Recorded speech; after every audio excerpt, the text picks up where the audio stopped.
ॐ नमो भगवते वासुदेवाय.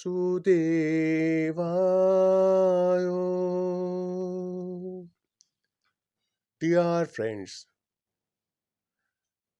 let us start with a prayer.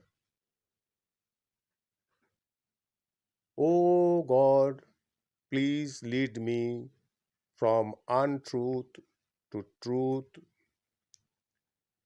from darkness to light, and from death to immortality.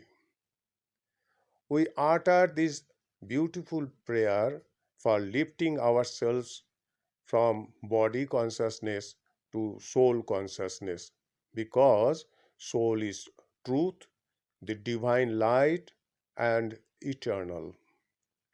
Each one of us is immortal divine soul, but the soul gets entrapped in material body. Why?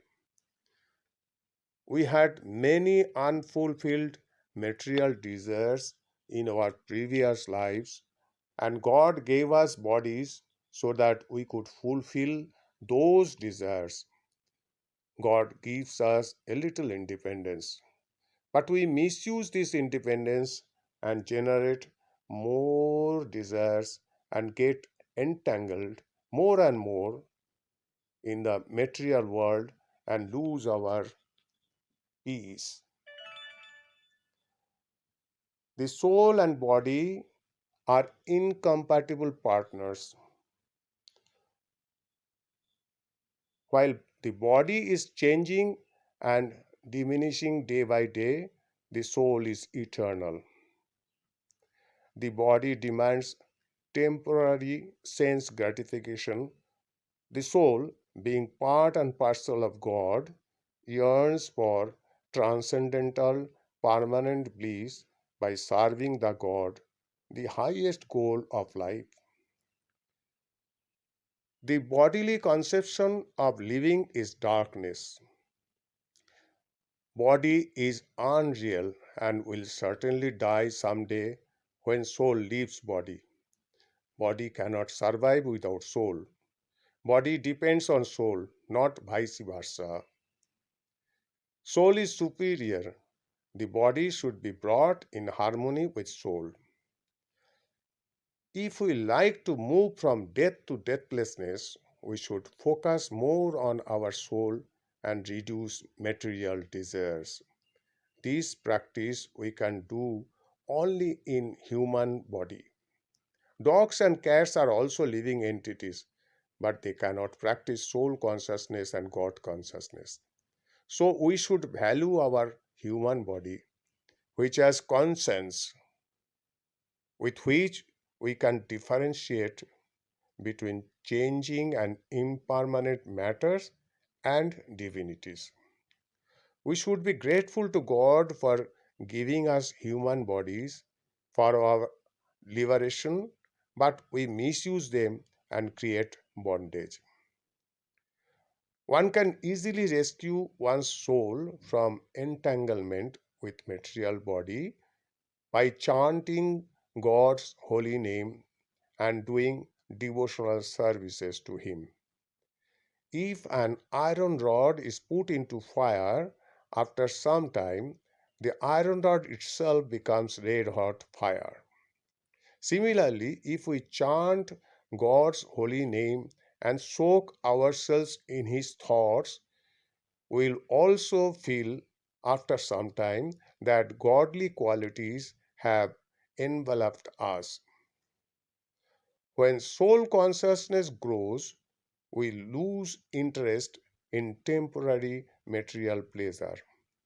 Our bondage to material world starts loosening and we come on the path of liberation. We become really fortunate because that moment comes in the life of a very few people. One should congratulate oneself because one has arrived at the gateway to spiritual world, which most people are not even aware of. Bahunam জন্মনাম অন্তে জ্ঞানবান মাম প্রপদ্যতে বাসুদেব সর্বম ইতি স Mahatma সুদুর্লভ. Bhagavad Gita, chapter 7, verse 19. In this verse, the God told his devotee Arjuna that after many parts of spiritual practice, one surrenders unto me, knowing me to be all that is. Such a great soul is indeed very rare. I once heard one saintly person saying, where attention goes, energy flows, things grow. If we focus our attention on our soul consciousness will grow, leading us towards the absolute truth, God. The only roadblock to our journey to God is our material desires, which takes us away from God. God is light. When we become desirous of sense gratification, we forget God, and body consciousness grips us. We move from light to darkness, from permanent bliss to temporary pleasure, from deathlessness to death. If someone gets $50 million in lottery, he will naturally have no interest in any deal worth $10. When God consciousness is achieved, one feels one has reached the pinnacle of success and one's desire for insignificant sense gratification goes away. If one still cannot help desiring, one may better go for a few high quality desires than to have lots of low quality desires. It is better to have a few fruit bearing trees than to have lots of weeds in a garden. This way, one can reduce material desires, and someday, one, through devotional service to God, gets the touch of spirituality. Thank you very much for your patience and devotion to the lotus feet of Lord Sri Krishna. Radhe Radhe, all glories to Gaura Bhakta Bindu. Jai Srila Prabhupada ki jai. Hare Krishna, Krishna Krishna, Hare Hare, Hare Ram, Ram Ram, Hare Hare.